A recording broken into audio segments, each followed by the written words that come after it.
So this is Jason Franken. I'm from Foster and Foster. He's going to be presenting the general government actuarial evaluation. Thank you so much, sir. Whenever you are ready, the floor, the spotlight, Okay. everything is on you. Okay, I apologize for not being able to be there in person this year. It's But okay.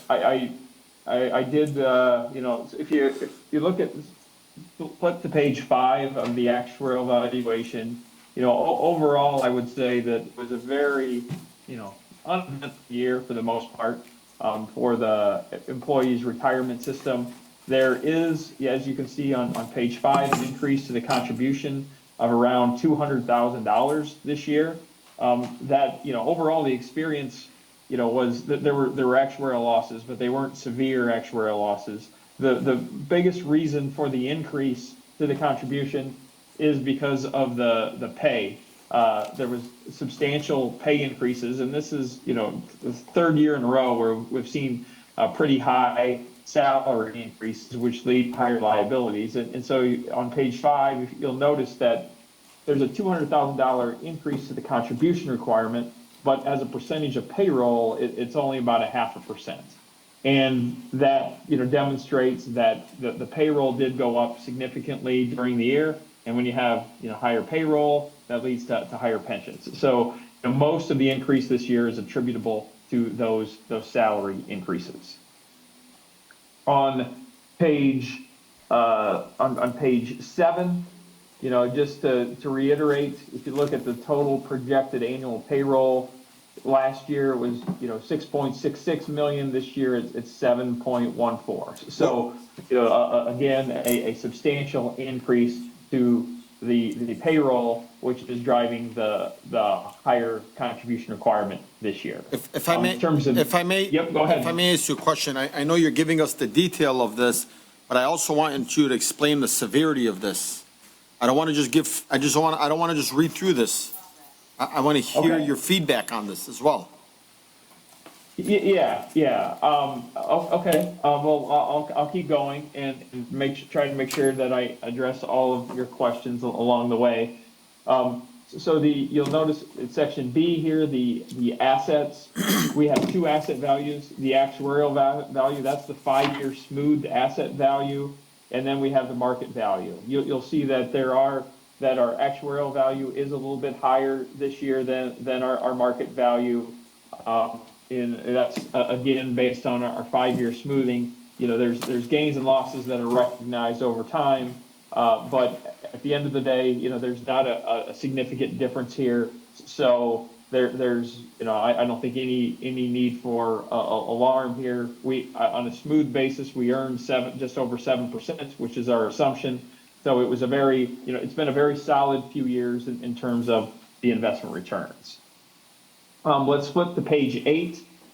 If we look at our unfunded liability, you'll see that last year it's 16.1, and this year it's 17.3. Wow. Those salary increases did contribute to that. That's the vast majority of it is due to those increases in the salaries, which increased the liabilities higher than what we were expecting. But at the end of the day, the funded ratio did take a little bit of a hit, but not a severe hit. It went from 72.7% down to 71.7%. So, like I said, at the end of the day, the experience was unfavorable, meaning that it didn't quite live up to our expectations, mostly because of the salary increases. But we're not, it wasn't a big hit. There's not anything, that's currently in the pipeline that has me concerned that our funded ratio is going to continue to go down. So like I said, it's a pretty uneventful year for this plan because, there's not a whole lot that's actually going on. On page 10, this shows the development of the contribution requirements. You'll see that there's a few components to our contribution. You have the normal cost.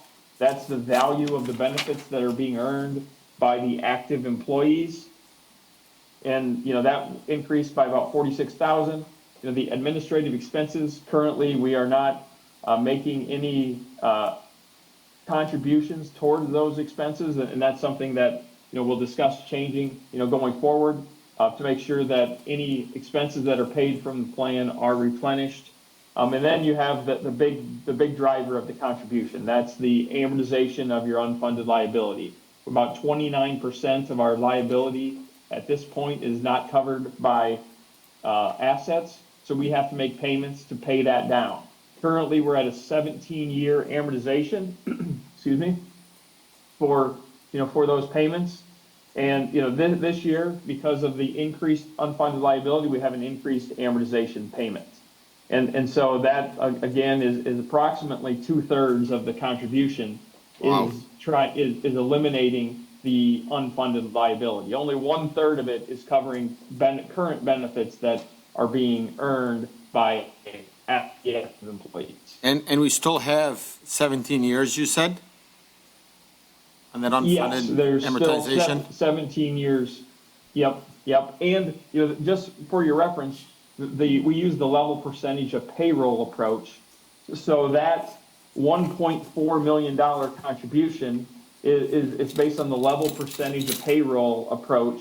And so what that means is that that $0.4 million contribution, the amortization payment, which is part of the contribution, is designed to increase by 3.5% per year.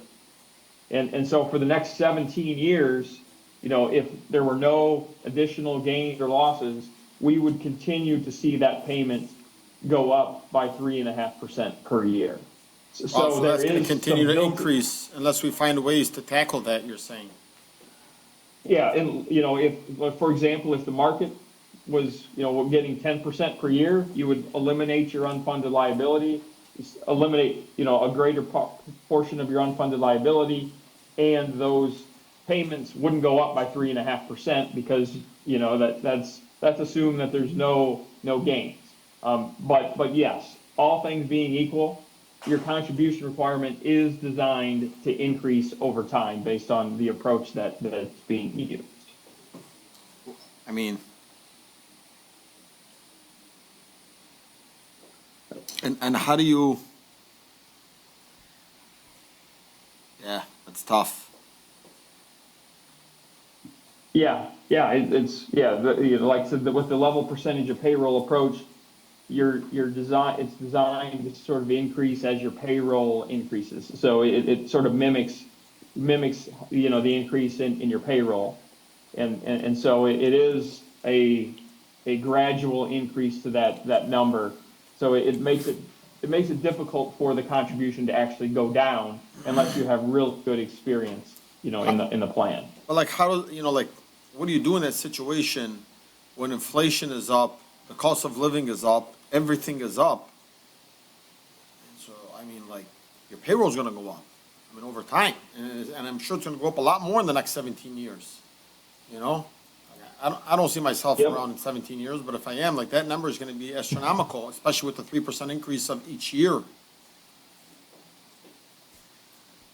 Yes, yep, you're right. I mean, it is, based on the method that's being used, and that method is common amongst plans across the country. There is escalation built into the actual dollar amounts. So from a budgetary perspective, I think you can count on your contribution requirement, increasing, by a certain percentage each year, and 2/3 of your contribution is going up by 3.5%.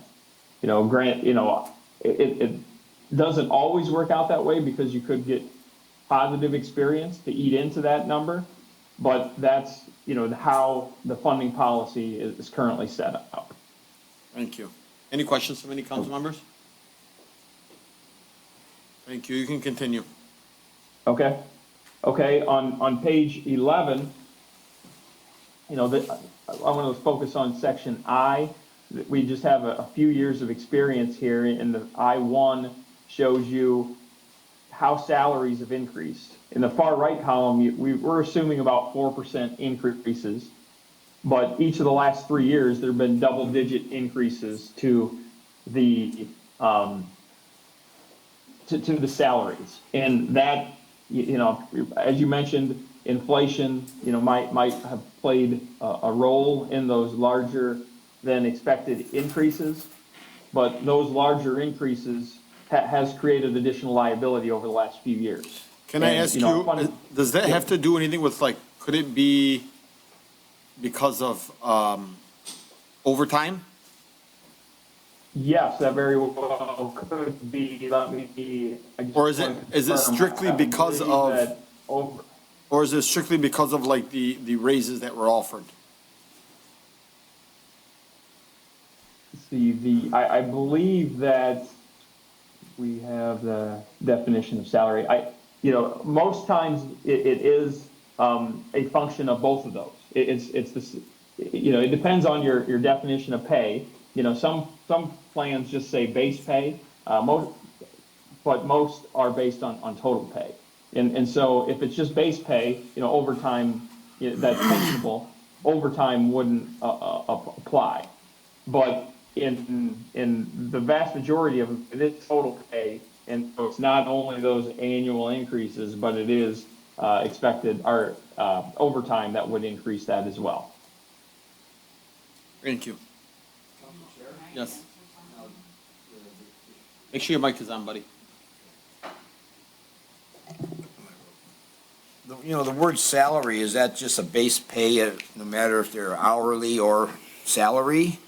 And is this figure what, if it's just salary, what in a person makes 85,000, is that without any overtime? Is this based on their base salary or their base pay, or all? It depends on their contract. So like some have a limited amount of overtime that's rolled in, some have no overtime, some has longevity rolled in.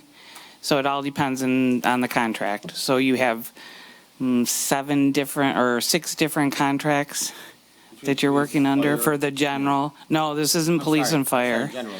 Yeah, so anything general. So these numbers are what? So What overtime is only rolled in for clerical and DPW, 100 hours of 1 year. Okay? Yeah, The supervisors is 200 hours of 1 year of their last 3 years of working. It's not like police and fire where everything is rolled in, including all their overtime and everything they make. So. Yes, so, this particular plan is a little bit unique because of the fact that there's different groups and there's different definitions of salary for each group. So, I guess to her point, there is a limited amount of overtime that's included for this plan. It sounds like for the police and fire plan, that might be a different story. Does that answer your question? Yeah, kind of. So these numbers are what the result at the end of the year, and it wasn't what was budgeted, it was what was actually paid out or at the end of the year. Yeah. Okay. Yep, we use actual data as of the end of the year. Yeah, okay. All right, thank you. And like I said, we apply the provisions for each group based on the amount of overtime that can be included. Thank you. Okay. All right, so back on page 11, those larger increases have led to, additional liability over the last few years. From an asset perspective, you can see that this year we earned about 7.1%. On a smooth basis, that's 5 years for 5.5 and 5.63. You see those numbers and you might think that they seem low. It's really they're being dragged down by the fact that of the 2022 was a very poor year. And so as we didn't recognize that huge loss immediately. We recognized it 20% per year. And as we do that, it is dragging down our return. So we've been in that 5.5%, 7% range over the last 3 years. And our assumption is 7%. So, we're in line with it this year. We have had a minor losses the last couple of years. Thank you. Okay.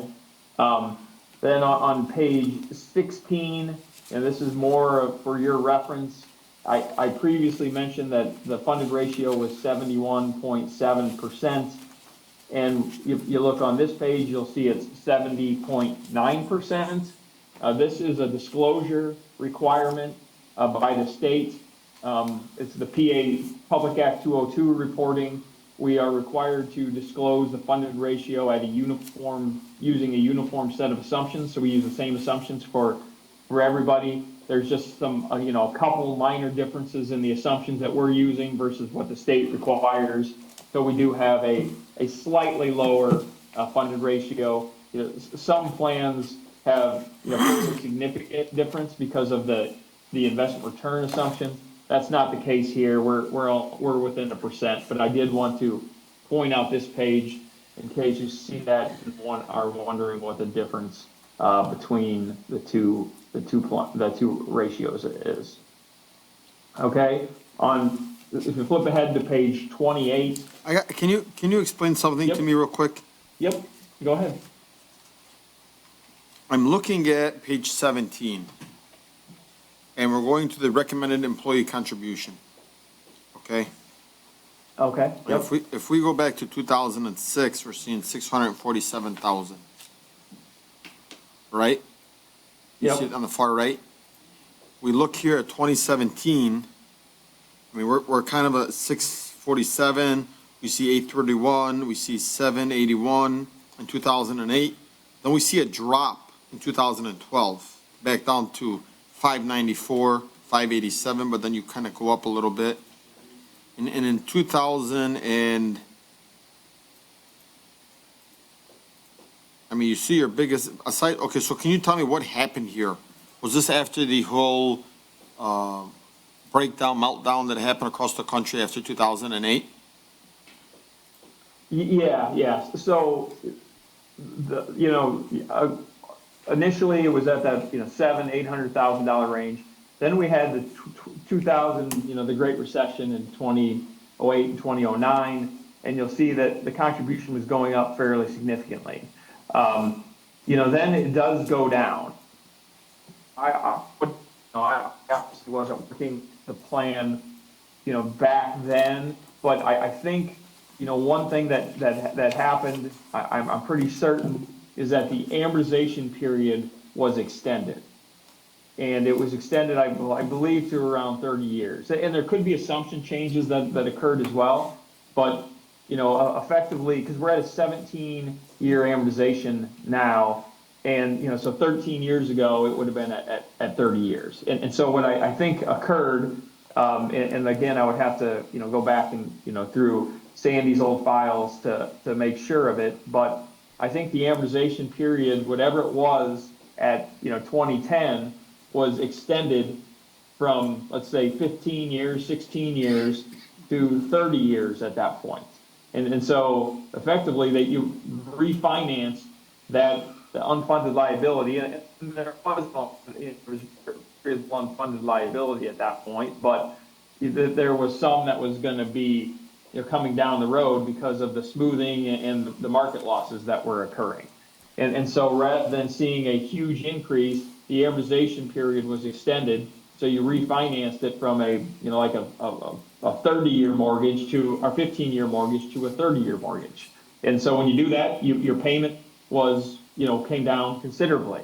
But as I mentioned, when you went to 30 years, you have that 3.5% increase built in.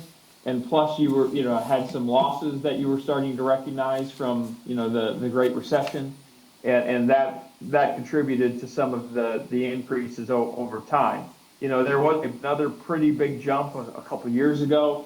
And I think that was a result of the experience study that we did, where we reviewed all of the assumptions and said, some of these assumptions, aren't realistic anymore. The experience has been different than what's being shown here. We need to make some changes.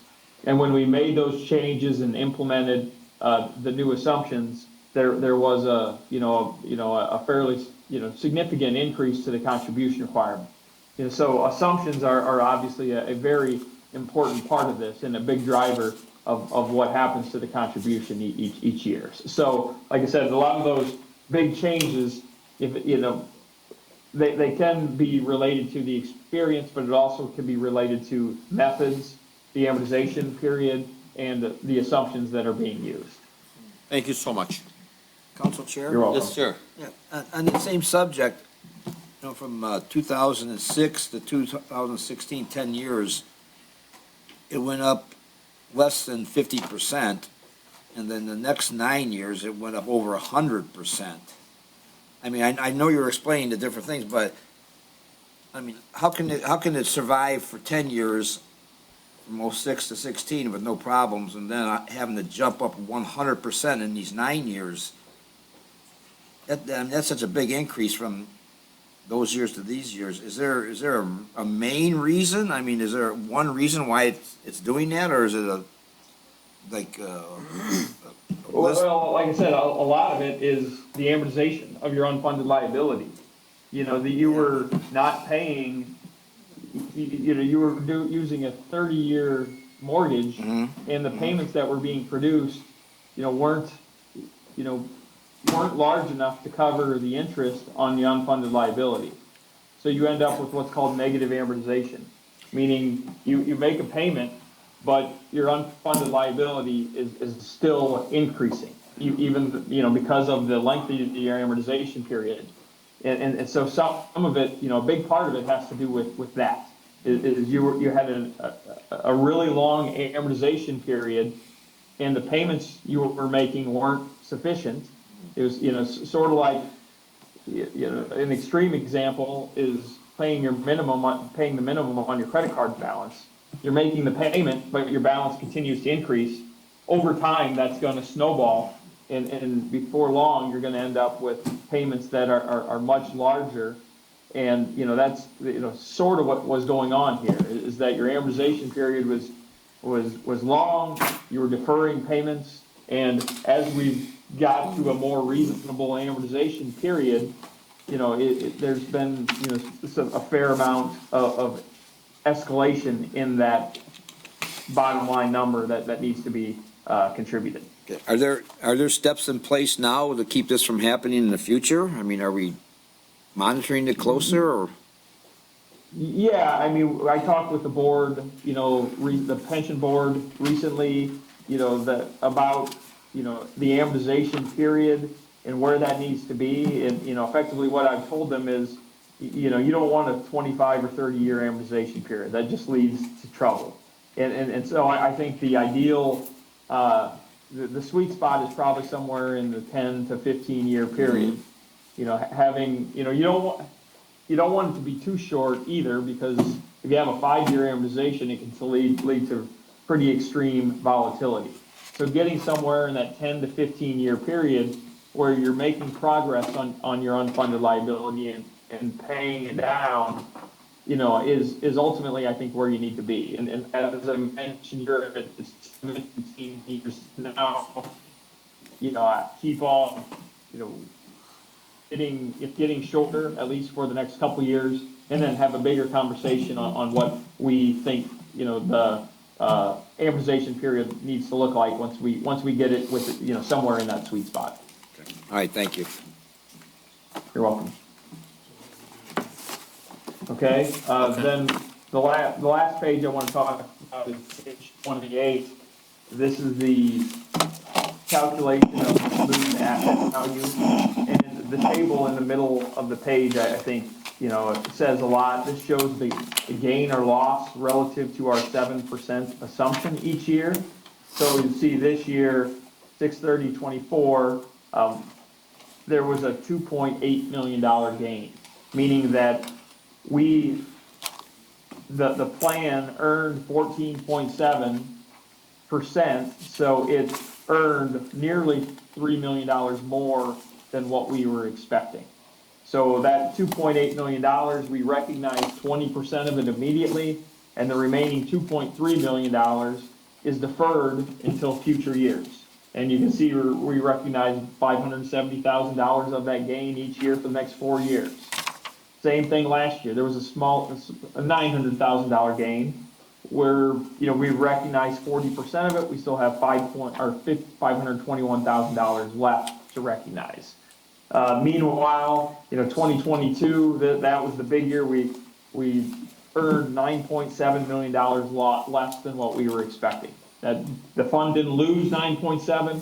We were expecting a 7% return. We got, we lost money, but $9.7 million less, than what we were expecting. And so we recognized 60% of that. We got $3.9 million left. So, this shows the history over the last, 5 years. At the end of the day, we have a $670,000 unrecognized loss in the plan. That's pretty small potatoes, really.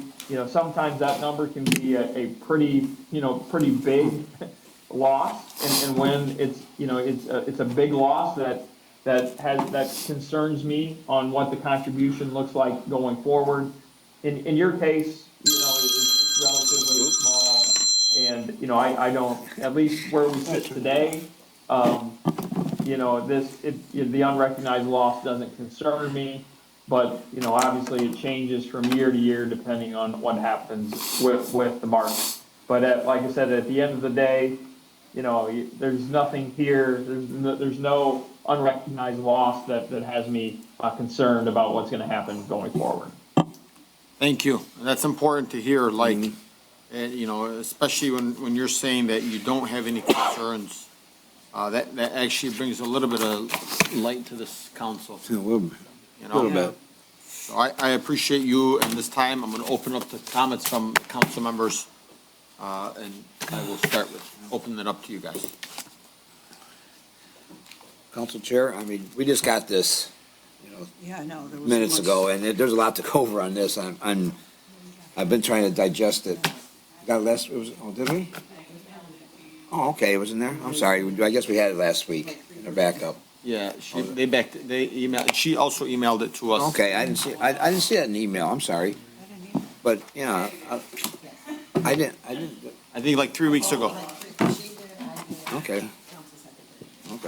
I called Lori on this also, I'll come check on this, and her and I actually reviewed it, and I had a couple of discussions, I had some questions, and she was very helpful on it, not to say that, maybe they didn't get it, I don't know, but I just want you to know. Sometimes our emails Well, are kind of. I'm sorry, I didn't see it in the email, I might have overlooked it, but I didn't think so, sometimes when we get reports like this, we have, a summary at the end, explaining, causes and maybe what was recommended. Is that something that we should look into? What is the severity or the importance, I know it's important, but of this statement, this packet here with our budget and our annual fiscal So responsibility? this is looking at the general fund, basically saying, it's up to you, do you want to answer them? I would have to have you speak at the mic. This is the general fund, this is basically saying that, obviously we've given enough raises in the fund, which is obviously giving you an actual report regarding the pension, and the pension has went up significantly, which Lori is. So I little am in concerned. close contact with Plant Moran, made sure that they had the numbers it's included in the budget currently for the next fiscal year. That's one of my, with some of the raises and contract negotiations we have coming up, is this a tool that we would use, or is that already figured in? No, nope.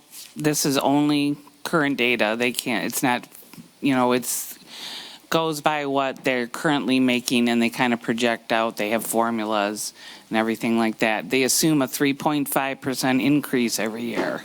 So when you have 15%, then your contribution is going to go up. And also your unfunded liability that you're paying from the past. Have you been asked to give any kind of actuary on No. upcoming contracts? They just finally asked for something for police and fire on the current TA. They're starting to work on that.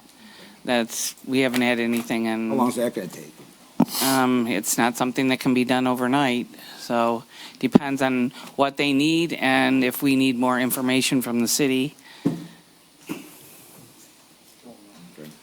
And Lori, if I could, just to, I talked about, on page 10, there's the normal cost. On page 12, just to give you an idea, we have it broken down a little bit, by group, by Right. water and others. And it shows the normal cost as a percentage of payroll. And so the normal cost is 12.8% of payroll. So what that means is that for every dollar, a member is, an active is paid, they are earning 12.8 cents of pension benefit. And so, that alone can, help guide you as you're thinking about, okay, if I give $100,000 of pay increases, what's that gonna do to my pension? Well, it's gonna go, my pension contribution is gonna go up, at least by about 12.8%.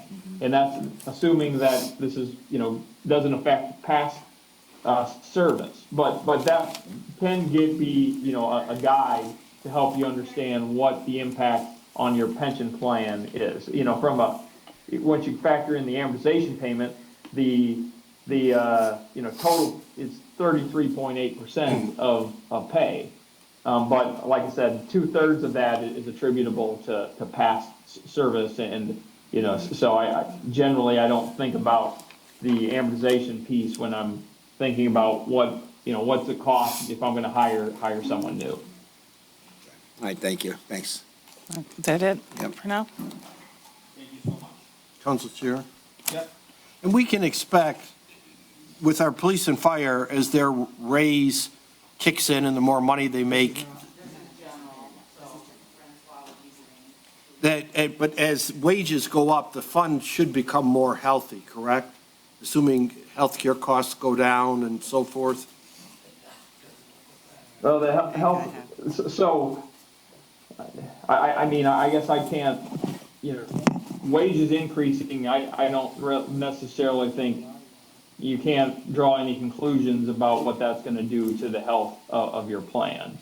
With wages increases, when wages increase, it, effectively increases your contribution requirements. So, the health of the plan is gonna be dictated more based on the experience of the plan, as well as the contributions that go into the plan. If, all of a sudden you had a bunch of money, sitting around and you wanted to put that in the pension fund, well, then that would have a positive impact on the plan. But just looking at salaries alone and I don't think that you can make the conclusion that increasing salaries are gonna help the future funded status of the plan. And as our employee numbers stay up, the more participants in the plan, the more stable the plan, correct? Yeah, I think I think that's a fair comment. If you just think about Social Security, when 30, 40 years ago, I'm just making numbers up here. I don't have them in front of me, but there were two active people working that were paying into the plan, and one person drawing benefits. Well, now it might have flipped. It's now you have one person working, paying in, and you have two people that are drawing benefits. So it's that's one of the risk factors is it's more the relationship between the actives and your retirees. But having a stable, ongoing active population or increasing, can definitely help the fund going forward. All right, thank you. Any other questions, council members? I'm going to open this up now to public comments. I'm going to open this up now to public comments. Anyone on Zoom?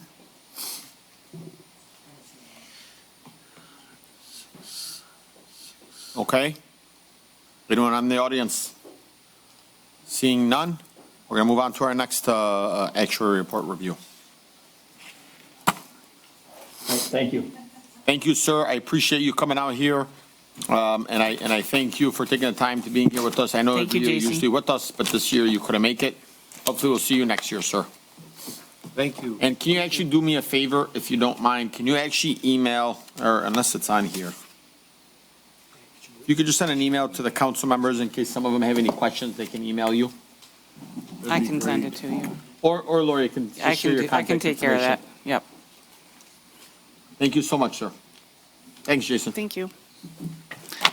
Okay, so next we are doing police and fire.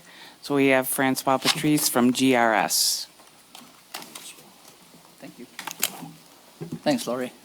Thank you. Good evening, council members. Okay. My name is Francois Pieterse. I'm a senior consultant and actuary at Gabriel Roder Smith & Company, and I'm here tonight to present the results and what happened this year with the City of Dearborn Heights Police and Fire Retirement System. The result is as of July 1, 2025, meaning this is the results for the fiscal year starting July 1, 2025 through June 30, 2026. The data that we used for this valuation is data that we received from the retirement office and the city. It's based on member data, that's your active members, your retirees, your inactive members, and your drop members. But that is the membership as of June 30, 2024. So a couple of months from now, we'll collect data again for the next valuation as of June 30, 2025. We also received the transactions that happened with the retirement system, contributions that were made, benefit payments that were paid out for the period July 1, 23 through June 30, 24, as well as the market value at June 30, 24. And we then projected all of that forward to July 1, 2025. Everything that Jason mentioned with the general employee retirement system holds true of this valuation. We all follow all the same methods and techniques in calculating your contribution requirement. Benefits are slightly different, amortization period is slightly different, and numbers are slightly different, but the same principle, jargon. Same concept. Same concept, terminology, everything holds. Also, we are not the investor of your assets. We do not receive contributions. You've got a different service provider who invests your money into the stock markets and wherever they invest the money. We calculate liabilities based on the data that we receive, and then we subtract that assets from the liabilities to calculate the contribution requirement. Okay, saying all of that, let's look at page A2. On this page, we've got the contribution requirement that we presented last year for the fiscal year beginning July 1, 2024. And then we also show you what we present this year, July 1, 2025. Number of active members stayed fairly stable. We did have some members that terminated and retired, but there were some new hires that caused that the population stayed stable. What did change quite a lot, though, is the payroll. Pretty much the same as what Jason had on the general employee retirement system, we had on the police and fire retirement system. Your projected payroll increased by about $2 million since last year. We had overtime is included in this plan, and You have the breakdown between the separation between overtime and? I don't, and we do not get that information from the city. We only get a total salary per member from the city. But what we do is once we collect the member data each year, we look at it and we look for outliers. And what we found this year is that quite a lot of members had quite high pay increases. I think there were one member who earned more than $100,000 in overtime. Added all of that up, your payroll is up by about $2 million. I want to be clear that one employee that had over $100,000 in overtime is because nobody was working. So it led to this individual having to put in a lot more hours. Exactly. Yeah. One of the functions, though, with that is that overtime pay is going to be used in his calculation of his retirement benefit, where he's going to have an additional $100,000 that is going to calculate the benefit for him. That benefit is going to be paid for 30, 40 years. So that one member is going to get a very high retirement benefit. Because you take the three of the best 3 years or something? You take the 3 of the best year out of his total career. Wow. Like Social Security is your 35 consecutive years. So you might have high years, you might have low years, and that averages out. For the police and fire retirement system, you get the best 3 years out of your total career. So you might have a high year and a couple low years and another high year. Those high years count. And that's why the liabilities increased so much in the plan this year. And then paying off that liabilities increased your unfunded liabilities. Constant has a question. Yes, sir. You said 30 to 40 year payout, you mean more like 20 to 30. For the 30 to 40 of the participant being retired? Yeah, I mean, if the member retires at 45 and he lives till like 85, which is... Suppose he retires at 50 and he lives another 20 years. But anyway, go ahead. If you could talk right in the microphone, thanks. Sorry. Everybody can Okay. hear. So on page A2, we've got your contribution requirement. Last year was $5.969 million. It increased to $8.147 million this year, an increase of about $2.2 million. If we turn to page A5, on page A5, we've got the estimated market rates of return over the last 10 years. I want to focus on the last 5 years just to show you how volatile the markets were. In 2020, the market rate of return was 0.64% negative. In 2021, there was a 34.06%. 2022, minus 17. And then in 23, 11%. And in 2024, 12.58. One of the objectives of the retirement system is to calculate as stable as possible contribution requirements. So as Jason explained, one of his final points was that we calculate what we call a funding value of asset, where we phase in gains above your assumed rate of return over a period of years and losses below your assumed rate of return over a period of years. So if you turn back to page A4, if you look under the 2025 column, line number E1, your market investment income for 2025 was $23 million. Wow. In order to break even and earn your 7% assumed rate of return, we needed to earn $13.5 million. And the difference of that is $9.4 million. That $9.4 million is not going to be used immediately, but we're going to use 20% this year, 20% next year, and so forth till the last $1.9 million have been used in 2029. We add this year's $1.9 million to last year's $1.1 million, but then in 2021-22, we had that big loss of $10.18 million. We have to make up for those. So that is making up for those. You'll see that 2020, 2021, the $9 million underneath the 10.18 loss. There's that $9 million that also makes up for it.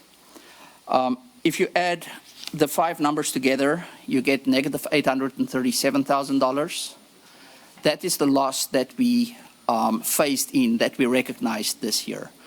So investments didn't lose money this year, but because of the way that we're smoothing assets, we are phasing in a small loss. Yeah.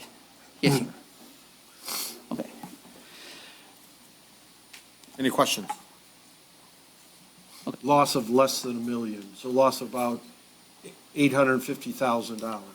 837,414. Yeah, and that increased your contribution requirement by about $80,000. So your investments this year did not have a very big impact on why your contributions increased. And do you know offhand how many members are in the drop? This year there were 5. 5? Yes. Thank you. Okay. Any other questions?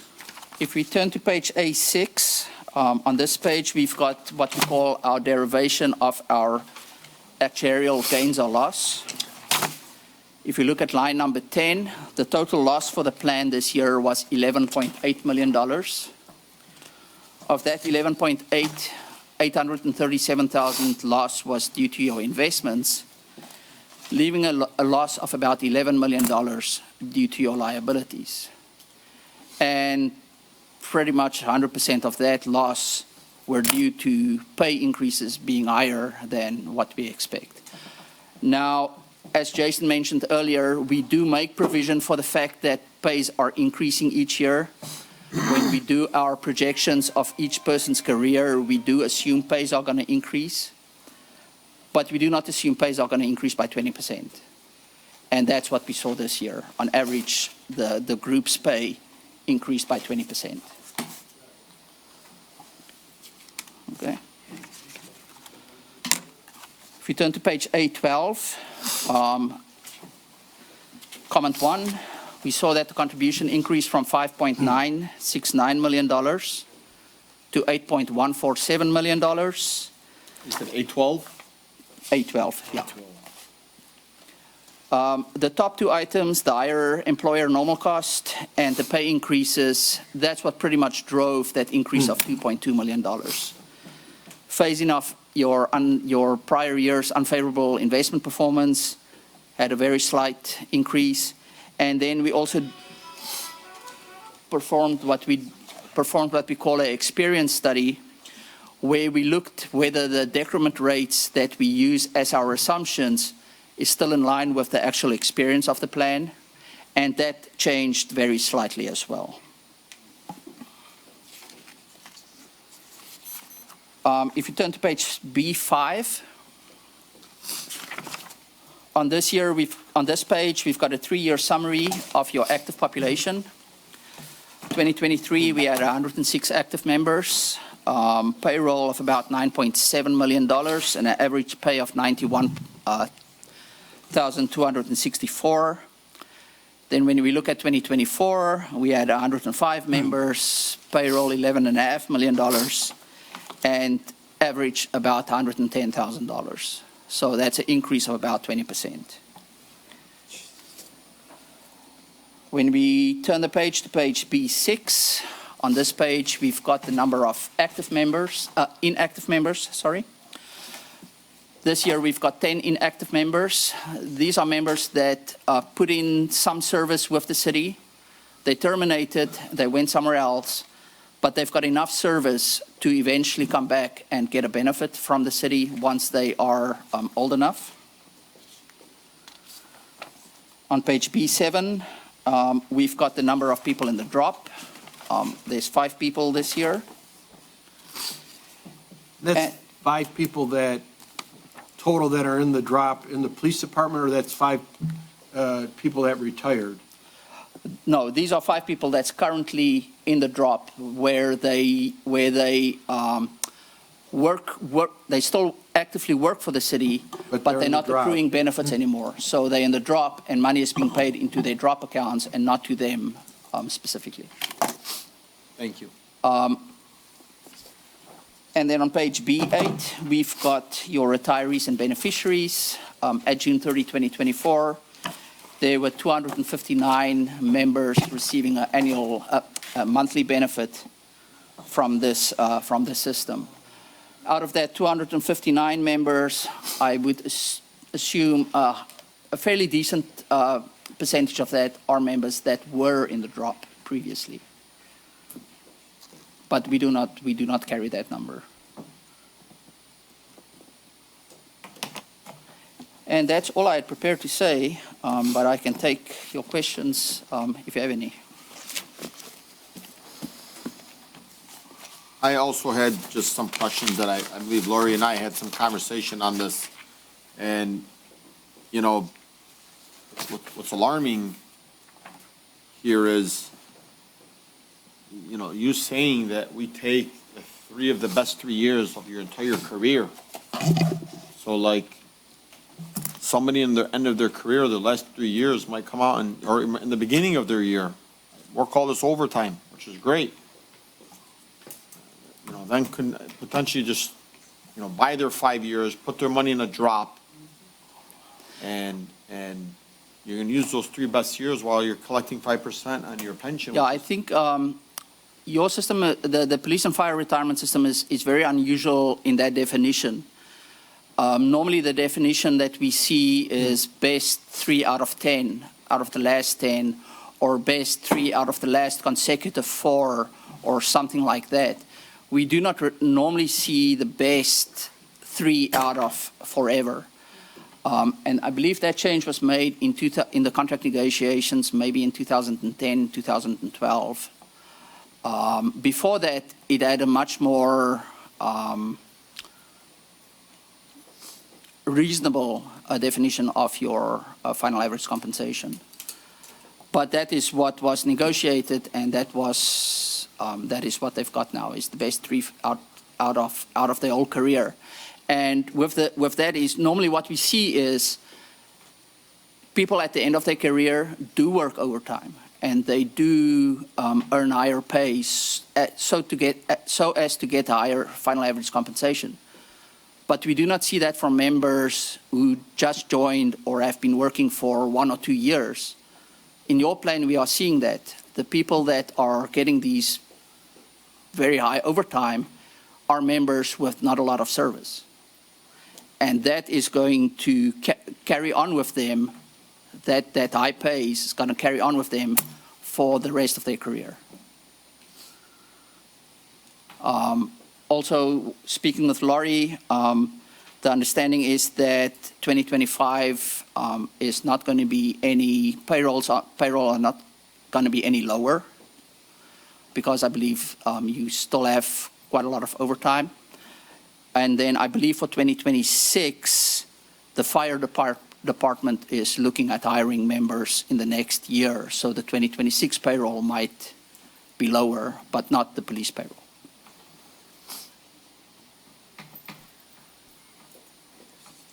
And the issue isn't so much the pay, the issue becomes so much the overtime. Because the overtime is giving you the time and a half, which is pumping the salary, which is giving you your best of X amount of years. But if you can give them the raise, if everybody was at 80, 90, or 100, when you're having almost everybody at 200, that's what's hurting you the most, am I right? Yeah. Can you? That's called spiking. Yeah, and also when we looked at this, we looked at the pace that happened through the first 8 months of this current year. And that's what we saw, is that there are some members that's already at $160,000, $170,000 with 4 months to go.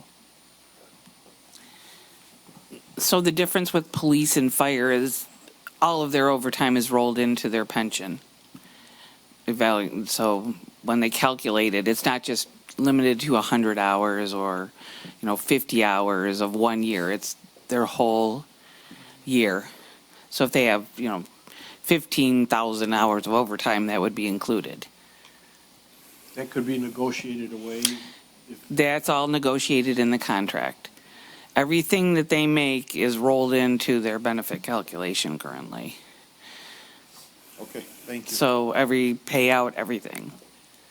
But it could be negotiated like the best out of the past 10 years. Yep. Yep, but it used to, I believe it used to be that way, but it has changed, like Francois said, like 2010 or something. Okay. I mean, even if we did that, I mean, the last 3 years with overtime, because, that's done deal. yeah. Yeah, and it's probably not going to help you with your current population, but it might help with future new hires. Thank you. Any other questions from any council members? All right, anyone from the audience? By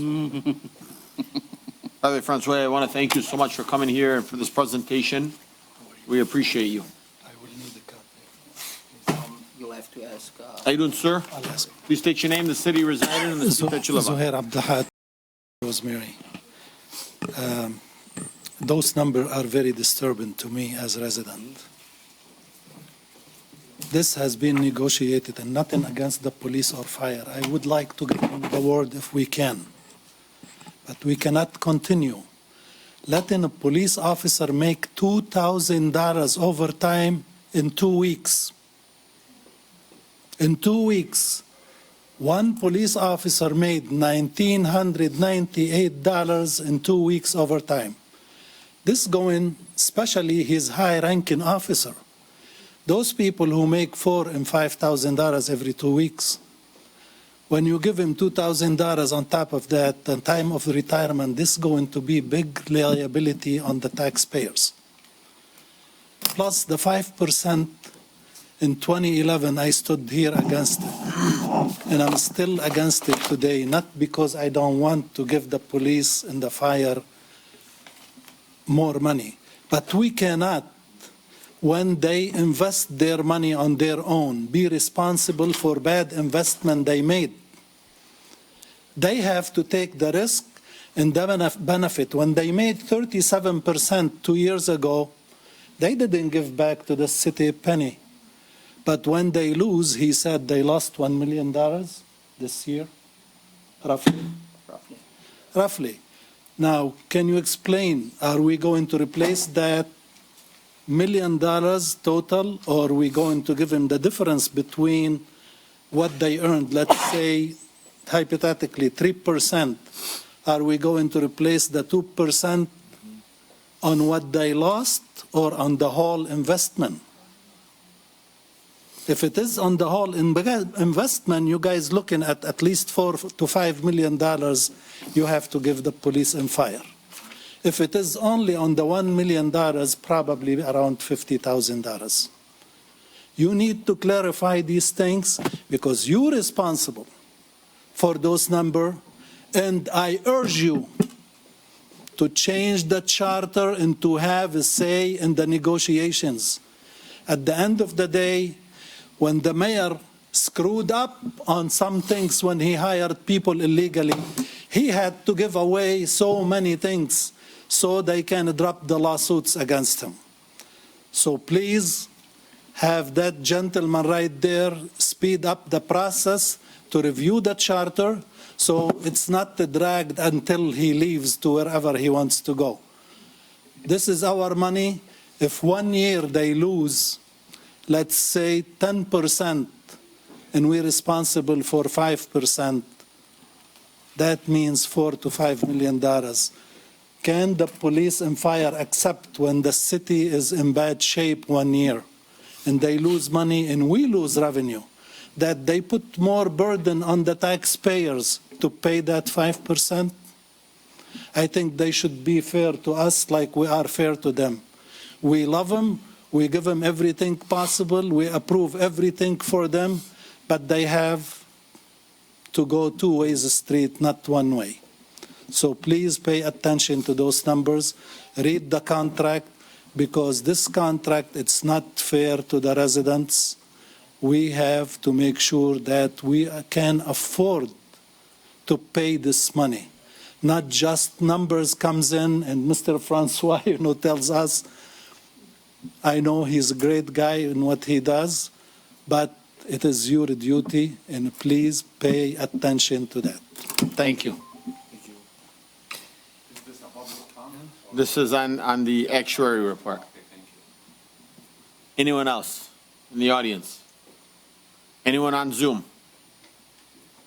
Seeing none, I'm going to move it over to a quick 2-minute recess until we start over our next city council.